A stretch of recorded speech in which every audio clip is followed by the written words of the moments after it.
Hey guys, Jason here from The Moderate Investor. Today I wanted to talk to you about Bitcoin, what it is, a brief history about it, and how you can get involved. So in the simplest terms, the way I describe Bitcoin to my friends is that it's a digital currency. It was founded in 2009. The founder is completely anonymous. Nobody knows who he is, although many suspect that he's one of the largest holders of Bitcoin because he was one of the first miners of Bitcoin.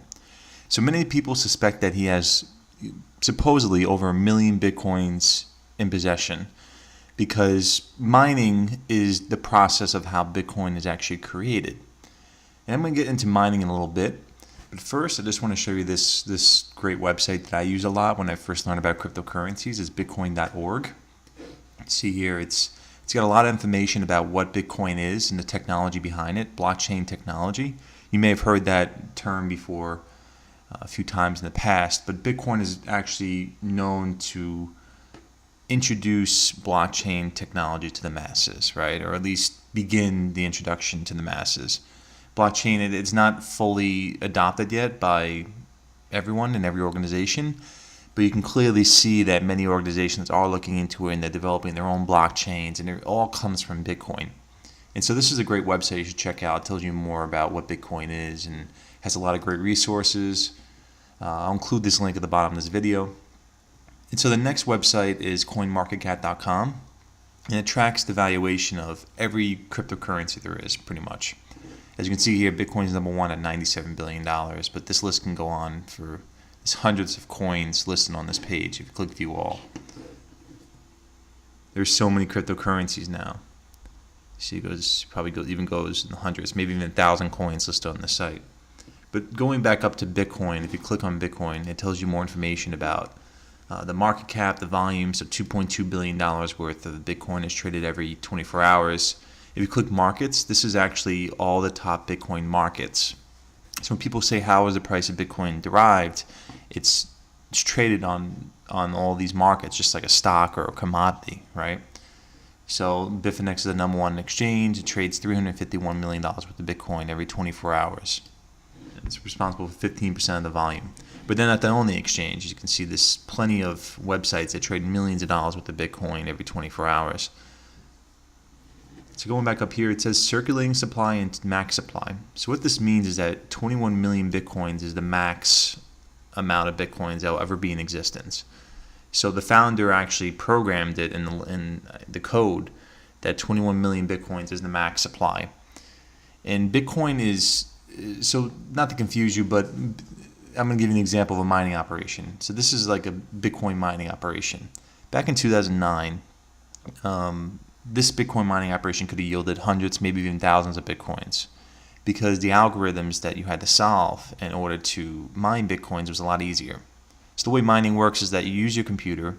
It uses the electricity and the computational power of your computer to solve algorithms. And what happens is when you solve these algorithms, you're rewarded. And when you're the first one to solve these algorithms, you get blocks. And the blocks actually, essentially you make Bitcoin through mining. And that's the easiest way to put it. And I'll explain into more detail later about what mining is exactly. But this is an example of a mining operation. But over time, mining becomes a lot harder. And I almost feel like the founder of Bitcoin was inspired by gold. As you can see here, the symbol is a $B sign with a gold circle, because mining, over time mining becomes a lot harder. The algorithms become a lot harder to solve. So for example, this mining operation, 2009, even like 2010, 2011, this operation could have yielded hundreds of Bitcoins, right? But today the algorithms have gotten so much more advanced, and there are so many more sophisticated mining operations. There are people that are just, their sole job is just creating equipment just for mining, that this mining operation probably wouldn't yield that much, right?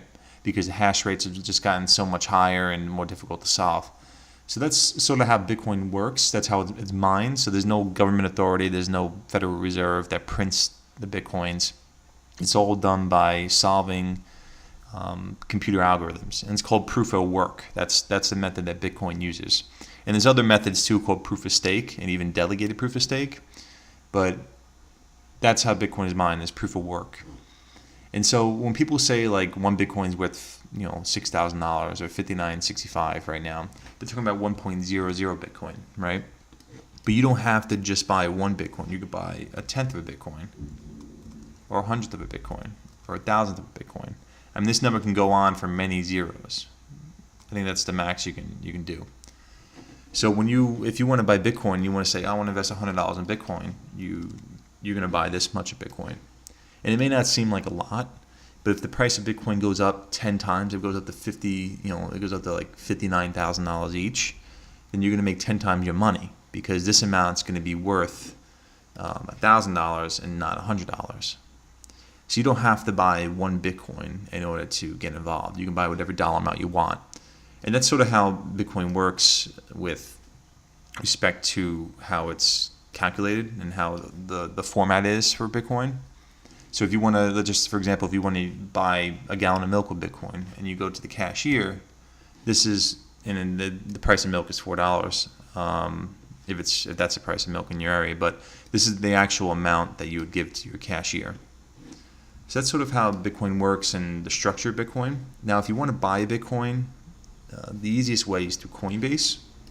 It's a U.S.-based company, backed by many venture capitalists, and it's the site that I use when I purchased my first few Bitcoins. And it's the easiest way to purchase it. You can use your debit or credit card, even your bank account. And if you click on charts, you can see you can buy Bitcoin, Ethereum, and Litecoin. I'll be talking to you more about what Ethereum and Litecoin is in future videos. But if you want to purchase Bitcoin, definitely recommend you check out Coinbase. Below this video is my affiliate link. If you click on my affiliate link, if you sign up, you'll get $10 of free Bitcoin if you purchase $100 or more worth of Bitcoin, which is not bad, right? You get an extra 10% on your money if you were to purchase only $100 worth of Bitcoin using Coinbase. So definitely check out my affiliate link. If you liked what you saw, please share this video. Please subscribe. I'll be talking in the future videos more about what Bitcoin is, blockchain technology, as well as some of the other altcoins that I'm really interested in. So also my email address is located in my YouTube channel. Feel free to reach out if you have any other questions. I'm here to help, and I look forward to speaking in future videos.